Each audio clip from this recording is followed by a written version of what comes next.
Podtacular, the unofficial Halo Universe podcast, presents episode 441, the Pax Prime Lockdown, recorded live on September 11th, 2014.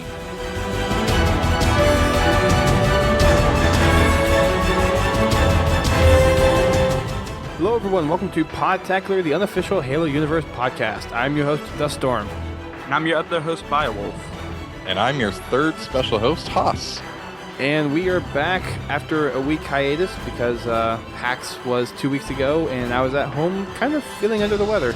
I was still kind of sick from PAX, and it was kind of funny because it wasn't necessarily the PAX plague or the nerd flu or however spin you want to take on that, because I actually was getting sick before actually getting to Seattle because I had a couple nights that I didn't get much sleep in order to prepare for PAX. So that was kind of unfortunate and dumb on my part, but nonetheless, we are back this week to kind of talk about what happened during PAX. The last podcast that we had, we recorded Thursday morning after the announcement of Lockdown, which is the Lockout remake, and there's been quite a few things that went on during PAX that we haven't had a chance to talk about yet on the show, so we're going to cover those tonight.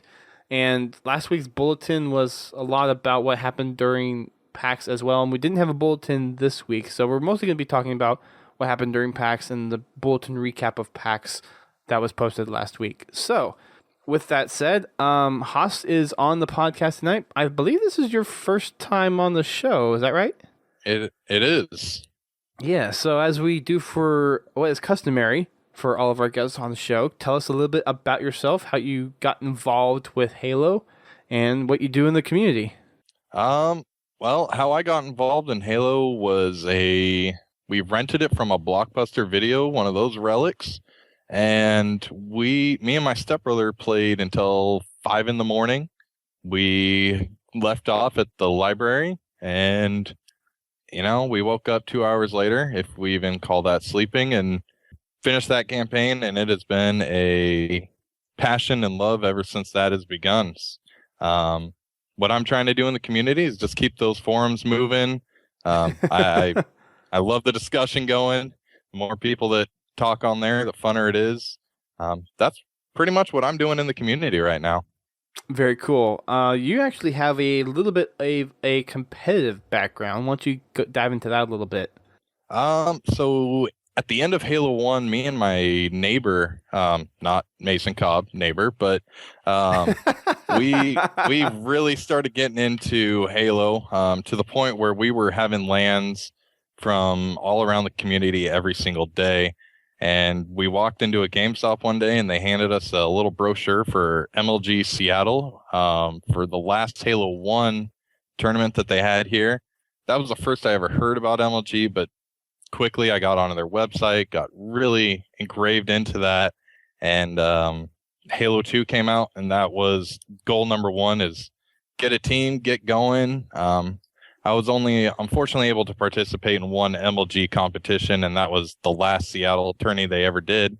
But MLG game battles, I've been all over that up until more recently, as life, as we all know, as the older we get, the more responsibility outside of gaming that comes. But I'm all about the competitive play. Bring it. I love it. I love to play with you. Love to get to know you guys on there. If you like MLG style play, let's play. Nice. So you were really pumped and excited for the PAX Prime Showdown, I bet, and the announcement of Lockout as a remake. Oh, absolutely. I can't count the amount of hours that I spent dissecting that map, all the grenade points, elbow to window to knock out that guy so we can push BR1. I mean, just all those little things, they just hit me like a sack of bricks. Just awesome, pumped emotions. Once I saw that get debuted, that made me even that much more jacked for PAX, and I had a feeling that was going to be announced at PAX, and the fact that it was just made that whole weekend that much better.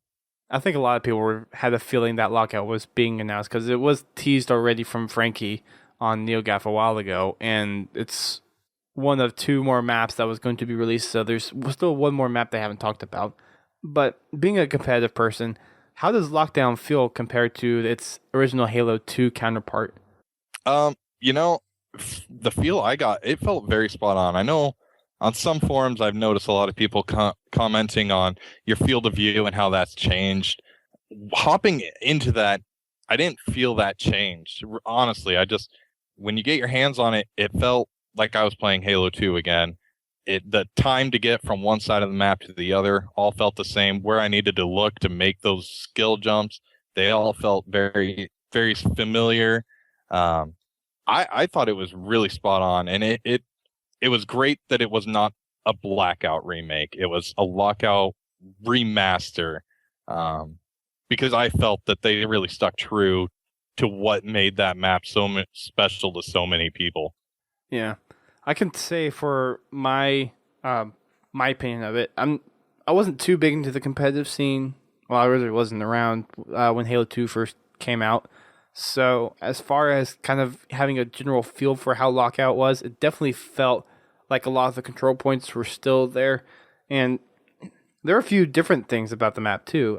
We have the addition of stalactites or icebergs as Still can't pronounce that right. yeah. As who was it? It was Golden Boy and Maven that was saying icebergs during the stream the whole time? Yes. Yeah. So they're stalactites, and you can actually forge those into place. And there's 3 of them that are default locations on the top of BR, over the top of mid, and then Snipe 2, where you can actually jump from mid to Snipe Tower. And then there's another little piece that's pretty cool, and the little middle window on top mid is actually breakable, so you can drop down from top mid to bottom mid. And it takes about 3 grenades to destroy the hard light plate. It's actually a hard light piece of glass, not actual glass, but you can destroy that, and then it regenerates after like 30 seconds or a minute or something like that. And the stalactites, I think, are like 2 minutes possibly. But those are some little map changes that they've made. Most of the skill jumps are still there, and there's actually a little new addition to Elbow, where you can actually get a little more cover when you're trying to approach the Snipe Tower. And it changes the gameplay just a little bit, but the overall flow of the map, you can still kind of trap people in certain corners, and there's still the fusion coils that you can shoot to get the sniper down on top mid, and everything feels pretty much the same. The shotgun's still there, the sword's still there, all the weapons are in the same place, and everything is nice and dandy. Yeah, that Elbow edition was awesome. That came in handy a lot more than I thought it would. And then on top of that, you have the top mid glass breaking. That really changes the flow, but it's not a change in the flow that's disruptive to the gameplay. It comes handy, especially during those King of the Hill matches when you got that bottom mid hill point controlled and you can't get down there for some reason. Just dropping those nades in really helps out. Yeah. It's going to be one of those things that it's the new changes to the map, but it doesn't really feel like it changes much of the flow of the map. And it adds a few different kind of skill elements to it. And there weren't many times when the stalactites were being shot down by a lot of the pros, but they did use them a couple times to clear out some certain areas.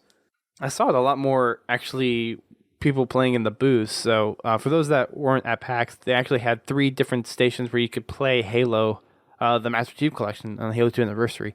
They had the Skull Candy booth, which actually was only up, I believe, on Friday for the qualifiers. And then you had the Astro booth, which actually played Halo 2 Anniversary all weekend long. And they did, I think, just Lockout on the first day for the qualifiers.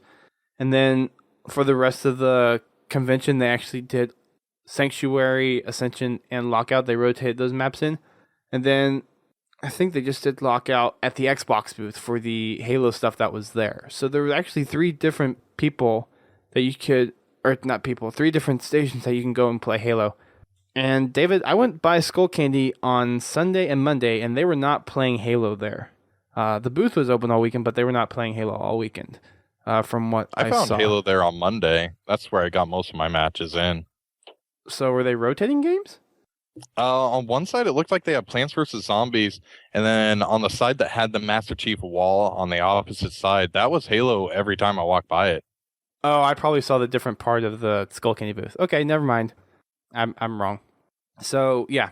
So you can play all 3 booths all 3 days. I stand corrected. It shows you how much I was really over on the show floor. Didn't see you there much. No, I think I was there 2 hours on Friday, and I wasn't even there Saturday or Sunday. Saturday, of course, was the Halo panel at the Battle Royale Hall, which we got to see a wedding proposal, which was pretty cool. That was pretty cool. Very cool. That kind of made my day seeing that. Yeah, there's Totally the live beat out stream his up. original idea too. Do what?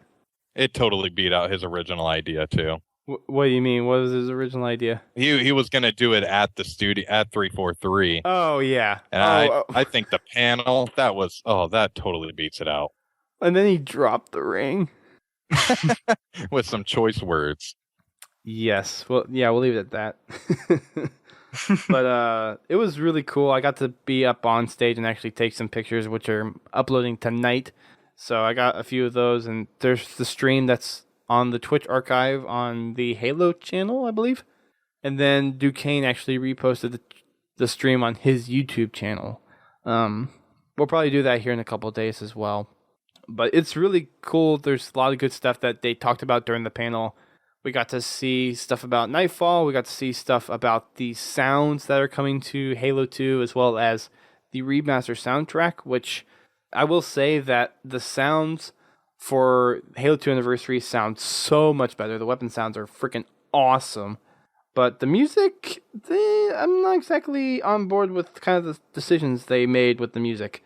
They're not bringing in Incubus. Was that a licensing issue?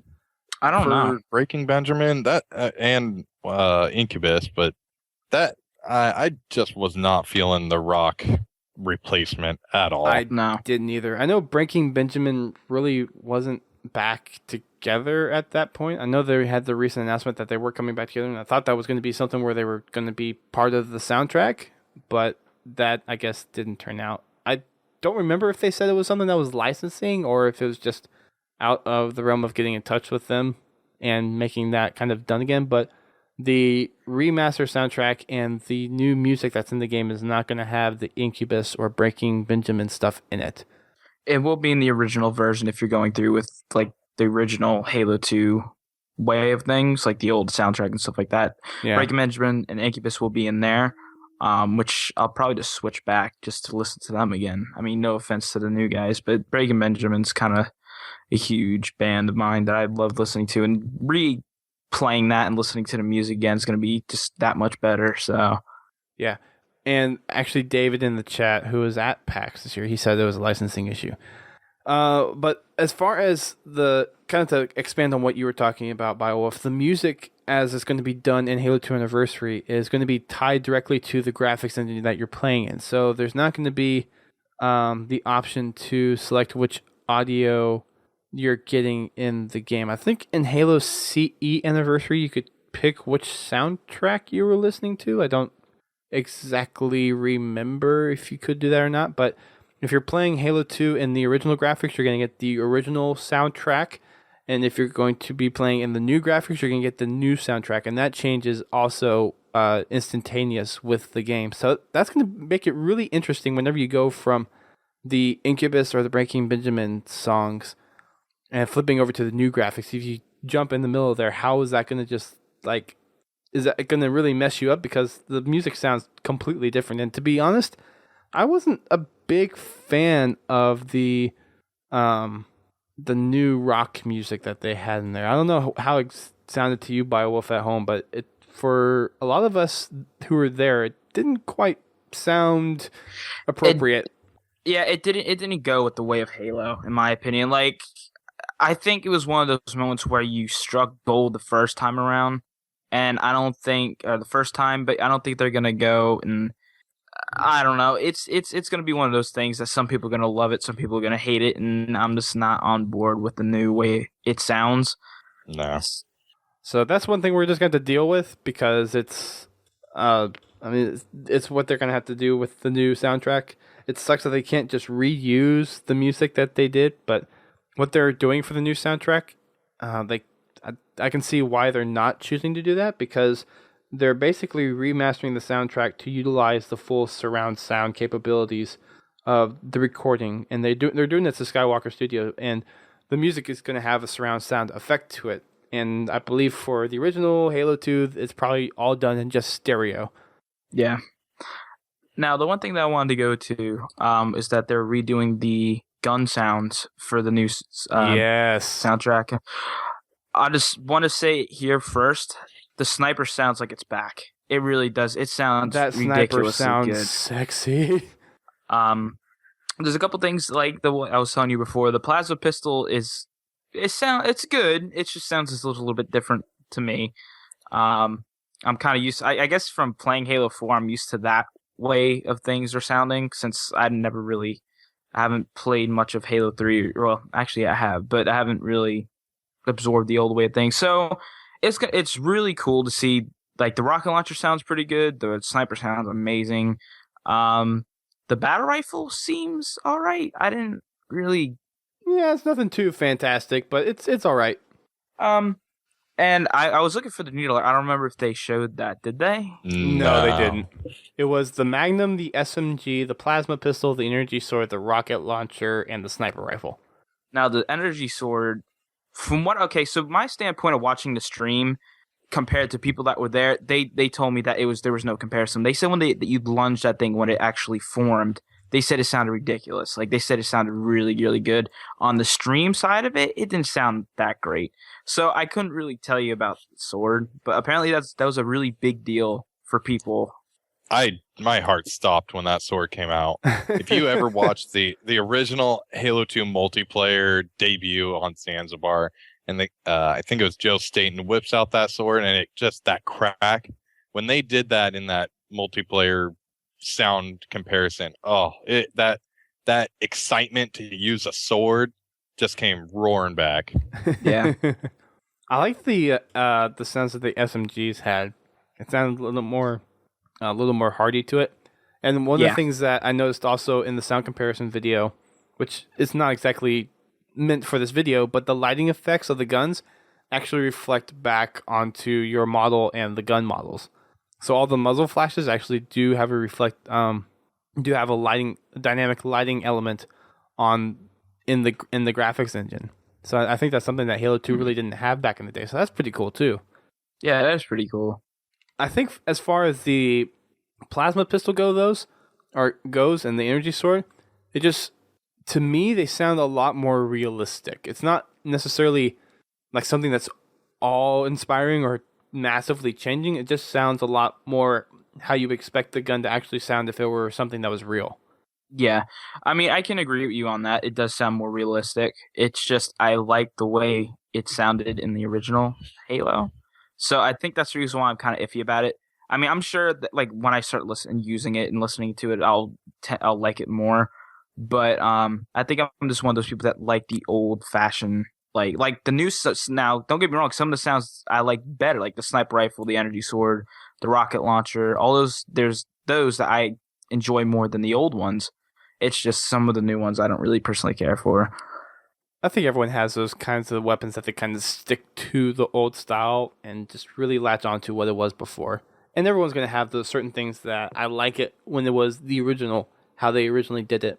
And remakes are always touchy for people. Oh yeah, and like we said before, like the music from Breaking Benjamin Incubus, I think people are going to want to stick to that more than the new stuff that they're bringing in now, which I kind of can relate to. But the cool thing is that they're bringing the old guitarist back, Steve. Bye. Yeah. Yeah, so that's pretty new cool. Mjolnir mix. Yes! There you go. I got goosebumps from that, and never forget from both of those that they played during the panel. I got goosebumps from both of those songs. If you watch the stream, that's actually Dust screaming at the end of that. Just want to clarify that to everybody. Oh yeah, I had the first cheer after the Mjolnir mix was done. I don't remember exactly where it was, but I remember seeing it, and I tweeted it out. Was in Penned. I heard in Penned in there somewhere. I don't know if it was like the before streaming part of it, but it sounded really good. Like you could tell it was redone, and it sounded really, really good. Like in Penned is probably one of those things. Like it kind of transferred into 3. Like where you're going into like the jungle, like where when you first drop down or whatever, and you're arbiter, and then you have like your little marine guys running through. I think that kind of sounds like the same thing, but it's cool to see some of the music that we love come back. You sure it just wasn't when they were showing off Halo 3? No, it was Halo 2 because it might have been.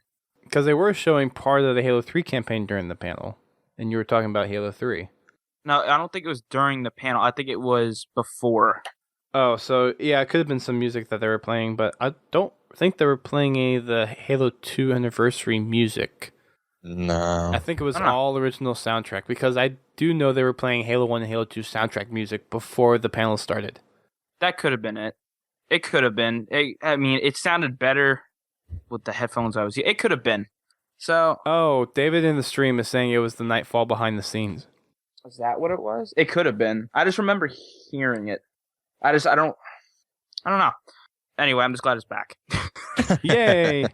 Good music. As far as the rest of the music goes, we'll get. I think it's going to be a 2-disc soundtrack. I would imagine so, with it being the original volume being 2 discs. Is that what that said during the panel? Did I hear that right, Colin? I believe so, and a vinyl. Oh yeah, the vinyl. Which that's gonna be going right next to my Halo anniversary vinyl. I got a Halo anniversary vinyl in my Halo bookshelf, and I got the Halo 4 vinyl somewhere too. Oh, I wanted that. I don't have any of them. I think you can still now get them. I just need a record player so I can actually. I know, listen to right? I don't have one. I don't have one of those. Anyways, that's the audio portion of the panel. They talked about Nightfall a little bit. They went into a little more detail of what they're going to talk about.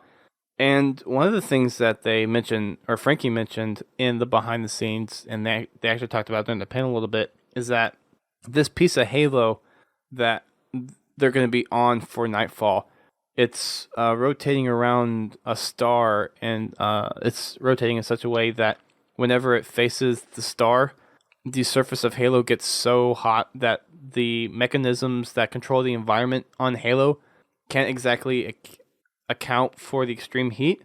So you can't be on Halo. They can't be on Halo while they're trying to do this op. So they have 16 hours where they're doing this op, which I believe is going to be pretty much probably half of the series for Nightfall, going and finding this mysterious human killing element, so to speak, and they're going to have 16 hours to do this. So there's dangers on Halo, and of course everything there is scorched because it's been subject to extreme heat. So that's going to be an interesting environment piece that really plays into Nightfall a bit. My interest is definitely peaked for Nightfall, especially after them kind of talking about where it is, how the environment is. I'm really excited for Nightfall. I really do hope it's 16 episodes now that they said it's a 16-hour operation. I'll even take 18 hours if they need to bookend it. I don't think it's going to be like a 24. That would be so great, though. Agent Locke is Jack Bauer. Oh, gosh. Uh-oh. Sorry, I'm feeding them ideas. I'm sorry. But don't. Nightfall has definitely, like you said, I'm really looking forward to it. I mean, Forward Unto Dawn was something I was looking forward to too, but I think this has my interest a little bit more, only because we're going back to something we've seen destroyed and something that we've seen before.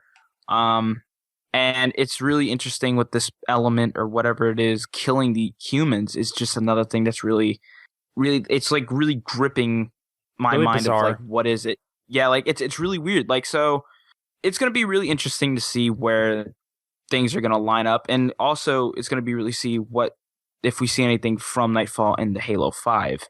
So that's really going to be maybe something like a little story of something switch over to Halo 5 or come over to Halo 5 from Nightfall. So it's going to be really interesting to see.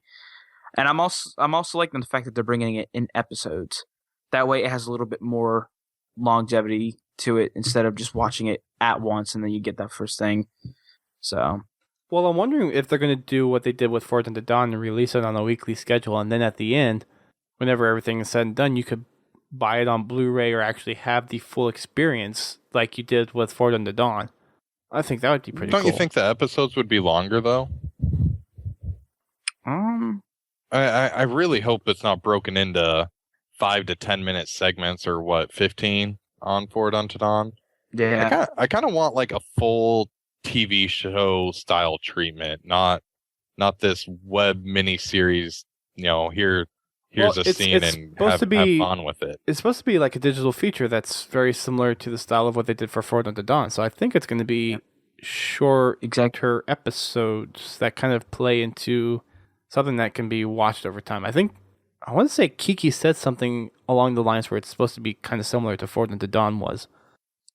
I can see where you're coming from, Haas, but the amount of time that they put for shooting it, I don't think we're going to get anything longer maybe than 2 hours or an hour and 30 minutes.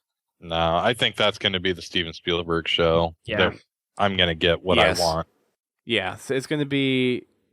That's where we're going to get the really in-depth story stuff. Nightfall is more or less Locke's origin story. Intro story. Yeah. It's supposed to be his Yeah. origin story to lead up to Halo 5. It's similar to what we had with Lasky and his origin story for Halo 4. This is supposed to be very similar in that regards.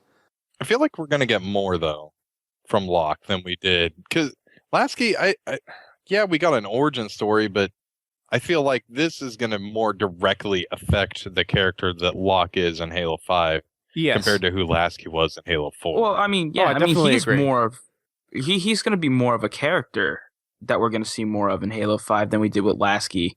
I mean, he's basically that's him on the cover art or the cover or that picture that they released. You know, we didn't really see that with Lasky. So, it's going to be I think we're going to see more of an intense and more story-driven deal with Nightfall than we did with Forward Unto Dawn. Yeah, definitely. And the mood is completely different than it was for Forward Unto Dawn, where you have this academy and these cadets training, and you have Locke here in Nightfall.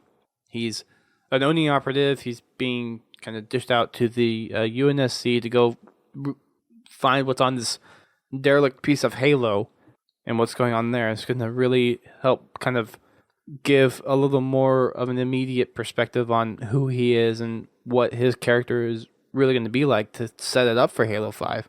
Yeah. I think it's better this way too because you are going to be playing as Locke in the game. So it's something that's a little more current day and gives you a feel of, okay, this is the character you're going to be playing and go from there. Yeah, I mean, I like the fact that they are doing this too, that you're not just going to play as somebody that you have absolutely no idea who they are. You know, at least with this, you're going to see how he acts, what his initial focus is, and all these different things. So it's going to be, I like the fact that they're doing this with Nightfall. I like the fact that they're bringing back another origin story again. Like, I really like what they did with the Forward Unto Dawn with that, on how Lasky knew Chief, or, you know, how he was tied in with the Halo universe. It's really nice seeing Halo on a screen as well without you needing a controller in your hands. I know, Yeah. obviously, we all love the game. That's why we're here. But getting to see it in a whole new way, in a different perspective, I find that really exciting. Well, I mean, it just goes to show you where this franchise is now. You know, I'm sure around, like, when people were playing Halo 1, they weren't thinking about anything like this. Like, the franchise is branching off to a lot of different things, and it's getting bigger.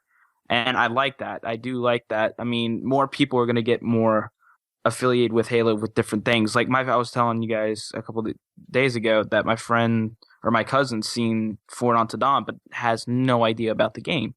Like, he doesn't know what Chief is or who Chief is. He doesn't know what a Halo is. He just knows what that little story was, and he liked it. He liked the fact that you had these cadets just training in this camp, and an alien race drops down and just starts destroying everything in their path.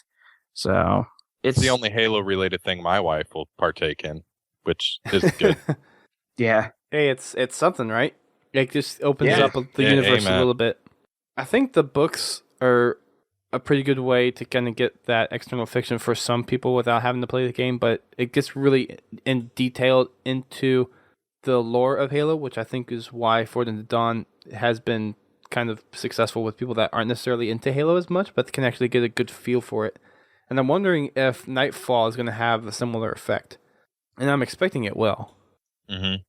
You just have a lot of people that get into the sci-fi stuff. And even if they don't play the game, I hope they have it set up to where you don't exactly need a deep understanding of Halo in order to get it.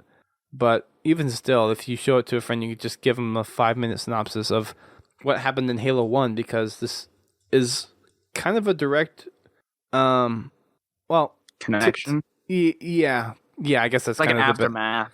right. It's in between 2 and No, 1 and 2, right? no. The events take place between Halo 4 and Halo 5, Oh, okay.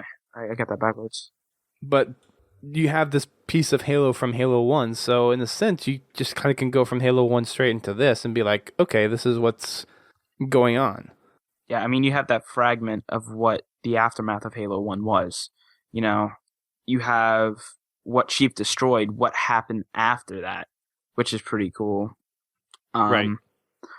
Another thing, actually, never mind. I'll take that a little bit later. Okay. But Nightfall is going to be something that I'm really looking forward to.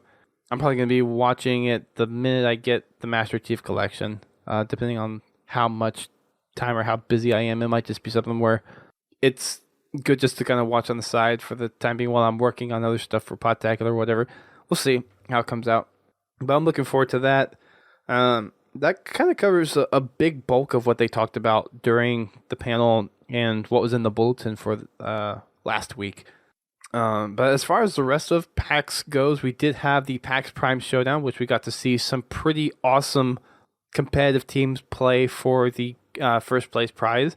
And That was intense. that was a lot of fun to watch. That was crazy. I mean, I'm sure where you guys were watching that was a lot better than what I was seeing, but that one King of the Hill match between Excellence and I can't remember the other team they were going at, but that was crazy. That was TCM, VMS, Triggers Down, it was one of- USA. I can't remember.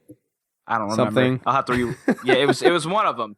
Mhm. I just remembered that it was that one King of the Hill match where the other team was getting close to him, beating him or whatever, so they wouldn't have to go back. It was crazy. Like I'm really excited that the competitive stuff is coming back in Halo. It was Me too. it was really interesting to see how many times people got really down in the first few minutes of the games, but then came back and contested with teams that they were playing. I found that really fascinating. It's really cool to see though that we've seen some community people getting recognition up there too this time around. You know, we know Ace, Strong Side, Snipe Down, and Pistola, but a lot of community people are getting recognition out there. And Chalky was one of the people that 343 and Golden Boy and Bravo were actually focused on. You know, he was doing some work when it came down to that. And I was watching Twitter and everybody was talking Chalky. You know, we have Strong Side and Snipe Down and everybody else, but he was kind of in the spotlight. Wasn't Chalky one of the European guys from TCM? I believe so, yeah. I think Haas can. Yeah, so he's one of the European pros. Yeah. But Team USA did have a few people that we had that I know of and that we know of in the community. Naked Eli and Unishek. So they put up a tough fight, but they got seeded with Excellence, which was basically the God Squad of the entire thing. Yeah, that was crazy. I mean, Excellence. I mean, USA put up a really good fight. It was really cool to see people that we know up on a live stream. You know, I was rooting Naked Eli and Unishek on, so it was really cool. Did anyone ever find out what USA stood for? What they made that stand for? Because I was just making the joke the whole time that was the United Spartans of America or something. I don't know. I thought it was just Team USA. So I didn't. I mean, it might be. I thought that's what it was. I didn't know if there was any meaning behind it. Okay. Because most of the other teams, the acronyms stand for something, so I didn't know if they came up with some kind of acronym for a team name or whatever. Yeah, I don't know. I have no idea. As far as like the rest of the stuff goes, there was a lot of clutch moments, a lot of cool things from the live stream. If you guys have a chance to go check out the games that were played, and if you have the time to go watch all the live streams, I would highly recommend it. If you don't have that much time, I would suggest watching the finals. Of course, the last 5 games had some really clutch moments in it. And Team Excellence, of course, took home the goal, which was kind of expected. I don't think many people were surprised about that, but it consisted of Pistola, Snipe Down, Strong Side, and Ace. No questions there that they were going to win, I think. You have 3 national champions from A global MLG, champ. and then you have the global champion of Halo 4 all on one team. So you're pretty much not going to beat them. Yeah, it was good to see Pistola back in there too. I mean, we've seen him for the little bit of global championship, but it was good to see him on a team, and I'm glad that we've seen a team thing again, not just like everybody versus everybody this time around. Right. The one thing that I know Haas and I really didn't appreciate too much, and I know a lot of other people didn't as well, is they had everyone in a back room in the convention center, and there wasn't any kind of stage that you could go and actually watch. You had to watch it all via live stream, which really sucked. And a very bad theater for that. Yeah, so they had the stream in the Pegasus Theater. No, sorry, Paramount Theater, which is one of the rooms that they've used for a lot of panels before, a lot of the bigger panels. And this year they actually had it as the signing room because they're expanding so much for PAX, just trying to get more people there. And they had the stream on a projector, which wasn't really too big, but it was kind of okay to watch. But then they cut the stream at 6:30 when in the middle... For League of Legends. No, it wasn't League of Legends. It was some new game that... Oh, the Gauntlet, I think it was called, something. There was some new game that was kind of like premiering at PAX or something. Oh, the remake Gauntlet from the old arcade. Yeah. Yeah. Wait, I'm really confused. It got shut off for you guys? I watched it all the way through. No, in the theater. The projector they were using. Yeah. Oh, okay. So it wasn't just dedicated to Halo throughout the weekend. It was supposed to be going back and forth between different streams, and Halo was supposed to be one of the primary streams. And originally the schedule was that the finals were going to take place between 4 and 6, but because they ran over, they changed the stream to this Gauntlet thing. So, yeah. Yeah. It kind of sucked. So I was there with a lot of the Ready Up Live guys were there. The Griffball folks were there. There was Goose, Cal, and Dr. Leo. Laird was there for a little bit. Colin and I were there. Def Hawk was there with his friend. And at 6:30, they cut off the stream, and it's like, well, okay, we'll head back to the hotel. And there was actually supposed to be... did you end up going to Dick's, Colin? Yes, I'm assuming you took Laird there. He said no, and I passed him driving, so whatever. Okay. All right. Anyway, there was supposed to be a community event at this place called Dick's, and it's a kind of a drive-in hamburger joint, which is, sorry, the food there is not that good, but it's cheap filling crap. That's putting it lightly. Mm. So I passed that up. I went back to my hotel room with Goose and Cal, and we ended up watching the rest of the stream while we recorded the Griffball Hubcast for the week. And the games were pretty good. We actually recorded up until the beginning of the last game in the series, and the whole series was just pretty fun to watch. I mean, hands down, I hadn't been that excited for Halo since watching, I think, the Global Championship back at PAX Prime last year. Yeah, I think this has the Global Championships beat, though, because we're seeing old pros come back to an old game where they're recognized that, you know what I mean? So I think this had a little bit more, what's the word I'm looking for? Gravitas? Yeah, it's something. It had more. But yeah, no, it's really good to see stuff coming back. Like Halo 2's back, and it has a lot of people talking. It really does. It's good to see a lot of the competitive community really support the Halo 2 anniversary stuff. I don't know as far as MLG picking it up is going to go. A lot of people are saying that MLG is probably out of the business of doing Halo right now, which is kind of sad, but I'm hoping that Halo picks up a lot of tournaments. I hope 343 puts on a lot more. I don't think we're going to see as big of payouts as MLG if they keep on doing it, but I think just having the hype there might help generate some support and some sponsors, which would be really cool to just get some regular events going around again. I would love to see some kind of pro circuit make a comeback. I think EGL, that's what was running the showdown, right? I think they're going to pick it up because they're coming stateside. They're not going to be just European side anymore. MLG, I think, is way out of the picture, like you were saying. And there's also UMG, but I think EGL is going to be the big one that a lot of pros are going to roll into, and that's going to be the featured tournament for Halo. ESL picking it up. I could see ESL. Thank you. that. I'm like, I don't think you got the acronym right, dude. Yeah, I did AGL. not. I know there's AGL.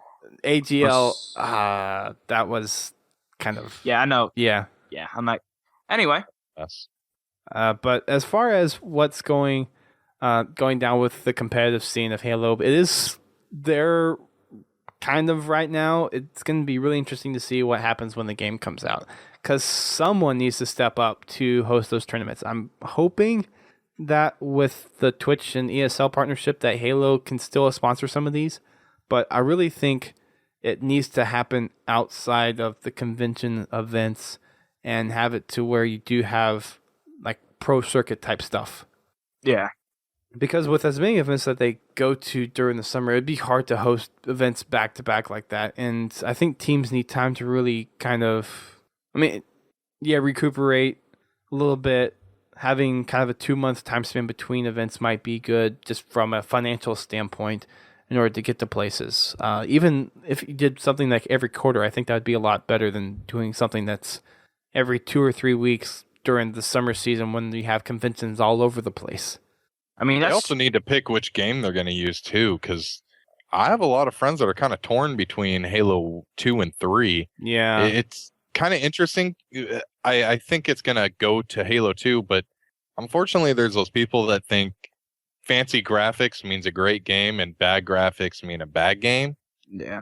So I'm sorry, but we had a lot of fun on Halo 3 over this Tactical Tuesday. Yeah, we did. I love Halo 3. I feel like Halo 2 was the better competitive game between the two of them. Yeah. Yeah. We actually I got a tweet out from Ghost while we were doing the Tactical Tuesday, and people started talking about what controller scheme they were using and all that stuff. It was pretty funny. Yeah. But bumper jumper. A lot of people you people in your bumper jumper. Don't hate on bumper jumper. To be honest, I've never tried it, so I'm not hating on it. It's kind of interesting that all the pros use bumper jumper. I guess my play style is just I can settle with using just default. It's interesting though, because I started using bumper jumper before I even knew pros used it. Like just going into the game, I was going through like all the different. I didn't like the default controller scheme. I didn't like it at all. It was just it felt weird. And then my friend goes, "May you want to use bumper jumper?" I'm like, "How do I use it?" It was confused at first. I had no idea. But the very first day I started playing Halo 3 is the day I started playing bumper jumper, and that's kind of where it took off from there, and I've used it ever since. So is it just switch bumper with A? And your melee button goes to your right bumper. And I'm trying to think of the other thing. I'm thinking Halo 4's. B becomes reload. X is your equipment. Talking Halo 3 here. Yeah. A, gosh, I don't even remember what A does. Switch grenades? Run? No. There is no sprint in Halo 3. Come on. But yeah, no, I think it's the switching grenades. I think A is. Yeah, I think it's switching grenades. Okay. I guess we're going to have to play after this. Figure it out. Oh, gosh. Anyways, but I know a lot of people that are torn between Halo 3 and Halo 2 as far as the game they're going to go to. I think a lot more people are going to go with Halo 2 because you still can play Halo 3 on Xbox Live. And Halo 2 making a comeback is going to be pretty awesome. But I know for me, I'll still be playing a little bit of Halo 2 Vista just to get on the PC side of things, because that is still on Games for Windows Live, which is technically Xbox Live. Yeah. And it's going to be pretty cool. Just having the new maps too is going to be pretty nice. I wish it was more than 6. I know. I mean, it felt so great playing that. It looked great. It played great.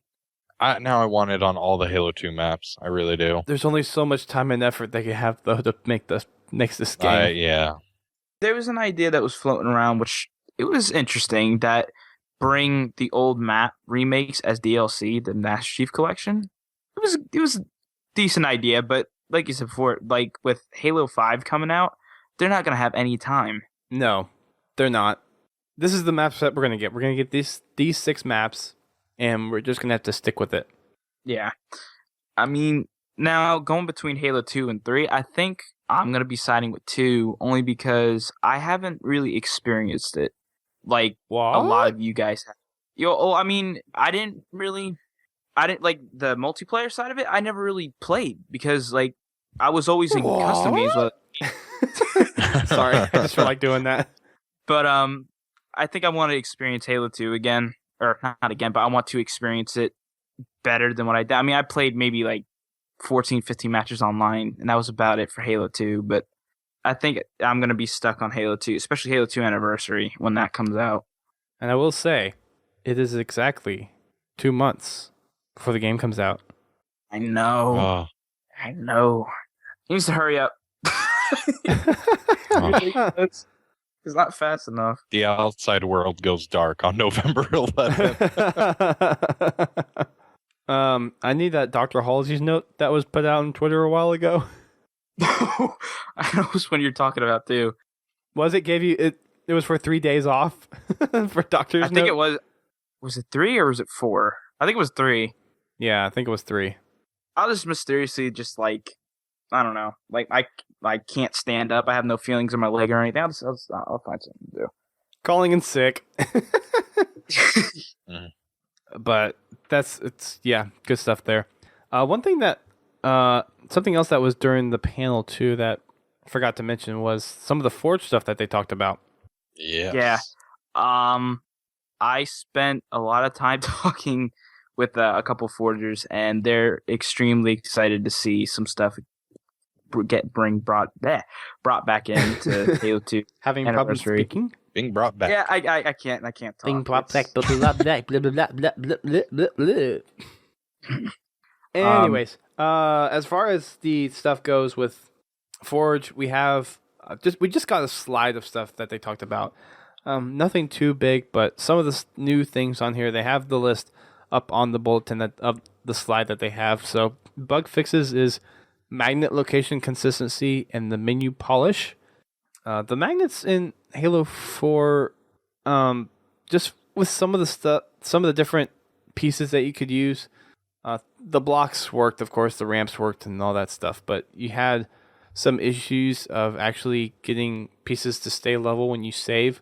So I'm guessing that's probably something that they're talking about. And you also had other objects that didn't have magnets on them that would make sense to have magnets. And I think Max talked about adding new magnets to those kinds of objects, having more objects with magnetic properties that you can use to create maps and stuff like that. There's also some functionality that has made a comeback, and one of them is precision control and zoom. So if you remember in Halo 3, you could actually, or was it Reach? It's probably Reach. It was Reach. You're thinking Reach. Yeah, so you could zoom in when you're in monitor mode and holding an object, and you can move something very, very slowly. And you have that precision control now in Forge for Halo 2 Anniversary. Yeah, this is going to be awesome because I know a lot of people are that kind of strayed away from Halo 4's Forge because of that reason. You know, they kind of said that it was a step backwards from Reach in a way. I mean, sure, you brought in magnets and you did lock to where you can't move the objects or whatever, which was really useful.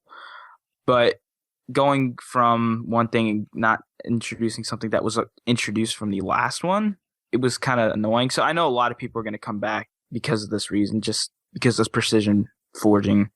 Yep. There's some new stuff that they're adding to the forging list as well. Snap to ground is a pretty good one. I think that's going to be utilized a lot. Kind of alongside align to ground. Oh, yeah. Yeah. We also have movement snap, which I'm not exactly sure what that means. Like maybe a 30-degree twist or something? Or maybe 90 degree? I don't know. Well, we had the rotational, like the rotational angles that you could move something to. Maybe someone in the chat can help clarify that a little bit. But I'm not exactly sure what movement snap means. Anyways, tool settings stored between sessions, so you don't have to go in and change your little forge options whenever you go in and out of forge. That'll be nice. There's going to be some cleaner, smoother forge structure palettes. I think, didn't they talk about having multiple forge palettes in the game? Is that right?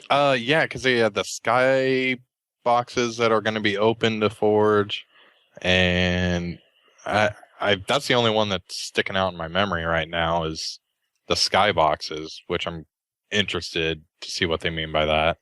Yeah, the skybox only maps. I think that means a lot of the maps that you have for the Halo 2 anniversary stuff, they've expanded the skybox where you can actually go out and forge into some of those areas. Like for Halo 4, the confines of the actual skybox were so close you couldn't really do much outside the map. So I think they're taking community feedback with that and opening up the skybox to where you can actually go outside the normal confines of the maps. For like Sanctuary, you can actually go out beyond just that little interplay area and go into the lovely vistas that are back there. Same thing for like Ascension. Cool. I think Ascension's a big one that they're really focusing on for this, where you can actually go like maybe above or below the Ascension structure and actually have just kind of a setting skybox there. Yeah. I think that's what they're going for. I mean, we kind of seen a little bit more with that with Forge Island in Halo 4. You could do a little bit more than that what you did with the regular maps that it came with. But I think Ascension's going to be one that a lot of people are going to be using. And another one is Coagulation. Yeah, when we haven't seen much of that map yet. Yeah. Yeah, no. A lot Over the ocean at Zanzibar, that'd be so cool. Yeah, a lot of people are saying Bubble this Bath. too. Is Yes. Bubble Bath? I don't know. Oh, Team Bubble Bath. It's the classic Podtacular game type. Oh. Beware of sharks. Oh, gosh. Yeah, you don't know Team Bubble Bath? No. I did not play that. We'll have to play it next time we're on Halo 3. Or Halo 2 Vista. Godzilla. That- Nuts. Setting up the next game night. Here we go. A lot of people are saying that we're going to see something big, though, with Coagulation for Forge. That's the reason why they kind of haven't shown anything on it. I don't know if that's something that is, like, if that's going to be, I'm trying to think of the word. But a lot of people are really interested to see what's going to happen with Coagulation, because it is a big map. Like, it's pretty decent size. It's an icon, too, so you got to be careful. True. I think the rumor has been that that's going to be the big forging map. Yeah, like another Forge. People are saying Forge World. I don't think it's going to be that big. Like, I don't think it is, but I think it's going to be bigger than what we've seen, like in Halo 4. I think it's going to be something than that. We'll have to see, because it's really hard to judge based off concept art. And without having a lot more information about Coagulation, it's kind of hard to say. It's also annoying. I really want to see it. Well, yeah, we all want to I see really it. thought they might like do a fly through at the panel, but yeah, whatever. No. Well, I mean, it's interesting that they only showed concept art when they showed gameplay for every other map that they've announced so far. Might be a development cycle thing, because I know when Dust was talking to Max, he said they're nose to the desk for the next 2 months. Right. Yeah. So we still have a lot to see for the map that we haven't been announced yet. In Zanzibar, we've only seen screenshots. We haven't seen actual gameplay on Zanzibar yet either. So as far as that goes, we still have a lot to see for the multiplayer. We've really only gotten an in-depth look at 3 of the maps that are going on with the Halo 2 anniversary with the Master Chief Collection. So, and I think there's the GameStop Expo this weekend or next week, something like that. So I don't know if we're It's going on right now. Yeah, so I don't know if we're gonna get something out of that. And then there's supposed to be another. There's Tokyo Game Show coming up. Yeah, that's at TGS. I'm sure they're going to be talking about something there. When is TGS? Isn't it next week? Is it next week? Is it? Wow. I know it's really close. Well, I mean, they don't have too many cons until Master Chief Collection's release, so they're gonna have to show something at one of them. I would think more towards GameStop because it is closer than. Well, where is Tokyo Game Show exactly? I know it's Tokyo. Well, I know it's Tokyo, but like It's September 18th through the 21st. So it's Next right weekend. around the corner. Next week. okay, A week from today, actually. So maybe we'll see something there. hopefully. Maybe. Now the big question is, what's the map? Waterworks. Waterworks, or A lot of people have been talking about Waterworks. yeah, I've been saying it from the beginning. I wanted Lockout to be Waterworks. We haven't. Waterworks or Terminal. That's the other one. I Terminal. would so want Terminal. A A lot. train at 60 frames per second. Can you imagine? The thing is, I wonder what the dynamic element's going to be if they do Terminal. Like what it would be. Blow up the train. Like derail it or something. Yeah, So- that'd be and it cool. goes crashing into the base at the end of the railroad. Oh, that'd be so cool. That'd be pretty cool. I mean, that would alter a lot of things, but it'd be Yeah, neat. that might be pushing some political envelopes, though. I don't know. Maybe. Maybe the train track just breaks or something. I don't know. Oreo in the chat says Headlong. He wants to see Headlong as the final map, which is also another Halo staple. They just did that for Reach, though. My whole thing is, if they just did it for Halo CE Anniversary, I really don't think they're going to do it again for Halo 2. And it's a great map. It really is. It's one of my favorite one bomb, one flag maps, but I can't see it getting done again. Yeah. I think it's going to be safe to say, though, it's going to be a bigger map for the last one because we haven't seen too many big team maps. Just one. Well, and a few people are also saying because of what they showed during the Halo channel thing at Gamescom when they were going back and forth between Lockout and Beaver Creek, that is going to be a Beaver Creek remake. But we also saw that remade for Halo CE Anniversary. So going off of Colin's logic, it wouldn't be that one either. But that's another thing. Beaver Creek's another small map. Like it's not that big. Like I don't know. You also got to think, how are these maps going to fit into their playlist as well? Because you can kind of get away with it on Blood Gulch. You can get away with it on Zanzibar. But I don't know if 4v4 won't work on Waterworks. You might be able to get away with it on Terminal, but if the kind of leak playlist that came out, a month or two ago, there was like the anniversary playlist. There was no anniversary big team anniversary to standard 4v4. Coagulation's not a small team map, though. No, but you can get away with team snipers on there, or not really. That's a freaking long game. You never played Valhalla Team Snipers 4v4? That's Valhalla, dude. That's not Coagulation. I in Halo 2, I got that map a lot on 4v4. Just normal Team Slayer. Really? You get the snipers, or sometimes you get at the beginning, there was CTF, where you would do the dummy glitch with the Elite and the Warhog. Yes. I have no idea what you're talking about, to be honest. Oh, really? You got to look that up. My friend got banned for that. Oh, gosh. I'm staying away from that. Well, you can't do it anymore. They patched that out. Okay. So a couple other Halo Collector posted in here. Snap to movement is where you can make objects move like a platform going across a space. So that's interesting. So you can make a platform move. I wonder how that's going to work. That sounds like interactive object stuff to me. Platform? I have no idea. Maybe? Like you can make sliding doors or something? That'd be interesting. It's going to be really interesting, actually. So, anyway, there's a couple other things on here. There is tools. I already said that one. Cleaner, smoother. I said that one too. Mirrored versions of objects.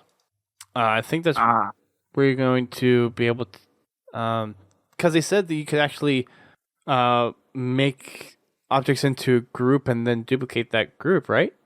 Yes. Believe so, yeah. Yeah, so you can actually set a bunch of different objects to a group and you can duplicate that group and then you can make a mirror of that group. So if you have like one side of a base that you've created out of custom blocks, you can duplicate it and then flip it. So that's something that a lot of forgers have been wanting, where you could group objects together and then just kind of copy paste. Didn't Pete the Duck say something about that on He did. the podcast? On his little Forge wish list, I believe he did. Yeah. So awesome stuff. There is also additional natural and terrain structure pieces. So I think they've really expanded on the library of pieces that they're going to have for that, which is good. Stalactites. Maybe stalagmites as well. Ooh, Nah, you didn't think about that one, did you? those scare me. No, that's scary though. Just the name. Stalagmites? Yes. Because they might reach Think the some ceiling. bugs. Giant bugs. You say Giant bugs? bugs. Bugs? What? That's what I think of. I could see the mites part of a bug, but stalagmite? No. I don't know. You're weird. Giant Moving bug. on. We talked about the skybox only maps, structure palettes in the multiplayer maps, MP maps. I'm not okay. So is that why they abbreviate it? Don't know. Anyways, more about that, and we're actually gonna have the CA guys on in probably 2 or 3 weeks. I talked to Max, and they're kind of nose to the ground until like the last week in September, so we'll have them on after that. They have simple scripting objects. I think that's something along the lines of having switches in there. I believe they kind of briefly touched on that. It's been a while since I watched the panel too, so they probably talked about some of the stuff which I'm forgetting here. So if someone remembers something, please tell me. The Forge budget as straight object count, so you no longer have this system where you have like 1,000 credits in order to build something. You actually have just a set number of pieces of everything that you can use. So there's no more budget. No more budget. I know a lot of people were asking for that too. They didn't like the budget on there. I mean, you had so much you could do with one thing. Like it was, I don't really know. I didn't particularly like the budget thing. I'm glad that they went with just the object count this time around. As a forger, did that object count? I'm not a forger, so I respect that art, but did that item count seem reasonable? The item count itself, for the most part, Was it like was 600 or something like that? No, the budget count was based on what certain types of objects you were putting in the map. So Yeah, I'm talking with the anniversary where then now they have the item count. Did they show anything on that? I feel like they did. I don't know. Maybe I'm just they just talked about it, where you don't have a actual budget anymore. Is there like an item amount that as a forger you'd be like, well, this is a good number, this is a bad number? I don't know. I don't think in terms of how many of a certain item that you can place, no, because the thing that you would rarely get into a place unless you're a super heavy forger that is making a skybox map where you would run out of items. If you were forging off of a base map or something, you would almost never run out of one particular kind of item to be forged. It was more or less, if you were kind of forging a lot of stuff on there, you would run out of a budget for a map before being able to kind of fill up with everything that you want, and you would have to kind of pick and choose what you would put on the map. So now that there's no forge budget, you're just given a certain number of items for that map, and you can place as many of those on the map that you can have in terms of the forge count. So that is a lot better than the forge budget, just because the Xbox One can have that power to have that much stuff on there. And that was one of the things with the 360 is why they had the budget, because they didn't want to overload the graphics and cause a slowdown in the frame rate for the game. Which we've seen before on modded maps. Which is Halo Reach and Sanctuary. Yeah.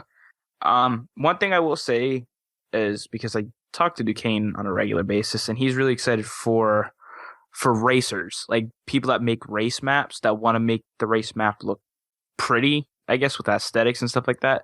That's going to be better for them. That's just one thing. Like if you see roller coaster maps, they're very plain. You don't see any type of like trees or lights or anything like that. It's just this strict ramps and everything else. So the racers are excited for that, for more aesthetically pleasing maps to look at. That'll be good. Another thing they have in here is a performance meter, which I'm not exactly sure what that is either. I was thinking like man cannon for performance. I don't know. I'm not sure. We will get Certain Affinity to explain in detail when we get them on the show. So we'll just leave it at that. That's for most of the Forge stuff that we got to see. I know they probably talked about a few more details, and I just don't remember because it's been 2 weeks since they talked about it. And being sick, of course, is not very helpful to remembering all that stuff. No. But yeah, no. There's still more Halo stuff to be coming up. Hopefully with the GameStop Expo, maybe we'll see something. I don't know if something's going to come out of that. And TGS, hopefully we'll see something out of that. I don't know if they're going to touch more on Nightfall instead of focusing on the multiplayer stuff for the game. But I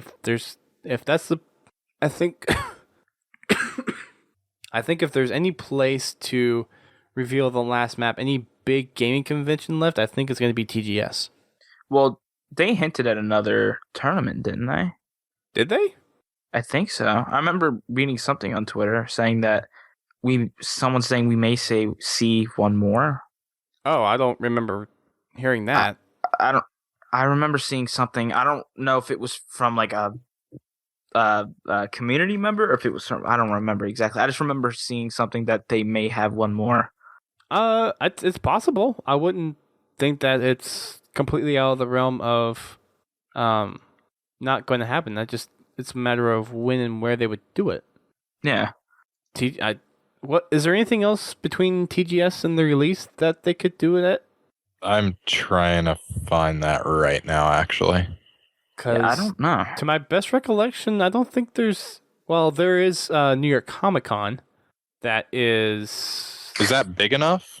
See, that's the question. It might be, but it might not be. It just... I don't know. I mean, you've been there before, right, Duststorm? Yeah. You've been in New York. And that was right before the release of Halo 4. There's PAX Australia, but that's... No, that was during the summer, dude. They're saying October 31st through November 12th. That's not PAX Oz. PAX Oz is in the middle of the summer. I'm just going off Games Radar. Blame them. They're giving me bad info. No, the spring one is PAX East, the summer one is PAX Oz, the fall one is PAX Prime, and then the winter one is now going to be PAX South. Yeah, I'm going to say it's Tokyo Game Show then. Well, could we see something at PAX South? It's going to be after the game comes out. Oh. PAX South is in January. Oh. All right. Never mind then. It'd be a good way for Microsoft to make a bang in Tokyo, because I know the Xbox One sales haven't been well received over there again. No. No. Maybe. It's possible. New York Comic Con is maybe a possibility. I actually tried to get tickets to go there, but all the weekend ones are gone by the time I decide to look. Right. So I won't be going to New York Comic Con this year. You've been to a lot of conventions though this year. Yeah, I'm done, thankfully. PAX Prime was my last one. Collector thinks New York Comic Con might be bigger than San Diego this year in attendee numbers. Really? That's what he's saying. Ooh, the Madison Square Theater would be awesome. Oh, I didn't know you got a press pass. Oh man, I might. Oh, dang it! now I would want to go. Oh. So when actually, I may have to talk to him later. It's the middle of October.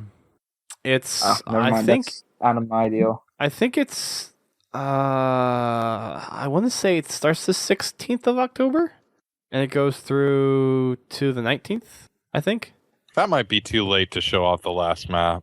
Maybe. Or it could be a great last minute hype builder if it was that good of a map. Well, they were showing off Halo 4 during New York Comic Con in 2012. So I don't think it's really outside the realm of impossible to do it. They should show Halo 5 beta footage at New York Comic Con, show the last map for collection at Tokyo Game Show. They should hire me. I got great ideas. Well, you live close to them, so you could practically go visit them.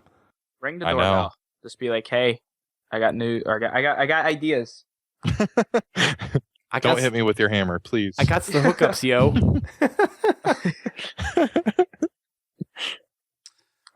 So I don't know. We'll have to wait and see. It's possible. Yeah. Now that you said about the Halo 5 bit, when are we going to see some more on that, you think?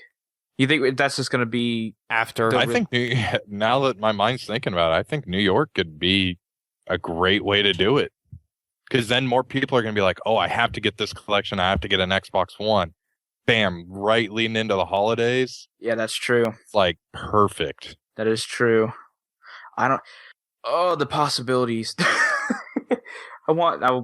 It's a big stage, though. That's what they need, is they need a stage to do it on. They can't just, I mean, yes, YouTube would blow up if they posted on there or anything like that, but you get the New York City Comic Con, everybody's talking about it there, all over the internet. It's just a big stage. People are focused on that event already. It's a good way to go about it. Yeah, it's true. We're just going to have to wait to see. Yep. Yeah. Start talking to people there, Bio. All right. I think that's going to wrap it up for us tonight. Lots of cool stuff coming down the pipeline for Halo 2 Anniversary and the Master Chief Collection. Not sure what we're going to talk about next week. We may do something with the Dark Horse comics because I've actually read through the 9 that are out right now. So, yay. May do that next week. We also got to meet up with Masters Leet, who is one of the guys behind the CMT SPV3 effort, which is redoing the campaign for Halo Custom Edition. And this is their third version. So we actually got to talk to him and play through quite a bit of... That was so fun. Yeah, it was. We got to play a lot of that during the weekend. So we're going to have him on here either next week or the week after to kind of talk about the project and have him kind of give us the lowdown of what's going on with that, what some of the new stuff they're incorporating into this version of the campaign, because they've had some pretty interesting stuff to Halo in this version. So that's coming down the pipeline, and of course November 11th, 2 months away. Can't wait for it. Gonna be great. So everyone, thank you for tuning in. Thank you for everyone who joins us on the live stream. We are doing this on Thursday nights for those who are downloading us through iTunes or Zune. And you can also find us over on podtacular.com. And while you're there, go sign up on the forums. We have a community that's growing. We have game nights that we participate in on Tuesdays and Wednesdays, and we had some pretty good ones over this last week, especially with Bio's plasma grenades of hell. Hey, I didn't bring it up on the podcast. You're the one that said something. I know. Anyways, there's also the podcast network, so make sure you guys check that out. It is thepodcast.com or podka.st for short. And it is a bunch of gaming-specific podcasts, which includes the podcasts like Guardian Radio, which is the Destiny podcast, which actually came out earlier this week. Criscast, which is a Team Fortress 2 podcast. Reachcast, which is a PlanetSide 2 podcast. And Work in Progress and How to Murder Time. So make sure you go and check out the network and our sister podcasts. Really good stuff over there for you guys. And check us out on our YouTube, Twitter, and all of our social media networks. I think we have Facebook and Instagram as well. And make sure you guys definitely check out the game nights. We're looking to really boost those up whenever the Master Chief Collection comes out. But we have a pretty good group of people show up every week. And for the Tactical Tuesdays, which is Tuesdays at 8:30, we're running between different games. And then on Wacky Wednesdays, we've been just sticking to Halo 4 for now. But we're looking to incorporate Halo 3 and Halo Reach in there when we get some custom game types going. And if you're a PC Halo player, we're going to have a Halo PC servers kind of come up within the next 2 or 3 weeks or so. Make sure you guys check those out because it's going to be good. Thank you guys for those last achievements on there. Oh my gosh, I need to really dive in and get some achievements. Hopefully we can have a Halo Wars night. Oh, yes. I need that badly. I need to buy Halo Wars again then. Buy it again? I had Sold it. It's a long story. I had it, and then my friend wanted to borrow it, and then it just disappeared, and then it recently got found, and then no one knows whose it is, and it's a long story. Okay. Anyways, that has been it for tonight's episode of Podtacular. Please make sure you come back next week when we have some more goodies to talk about. That'll wrap it up for us tonight. Keep on fragging Lockdown. Keep on sticking Lockdown. Yeah, keep sticking Lockdown.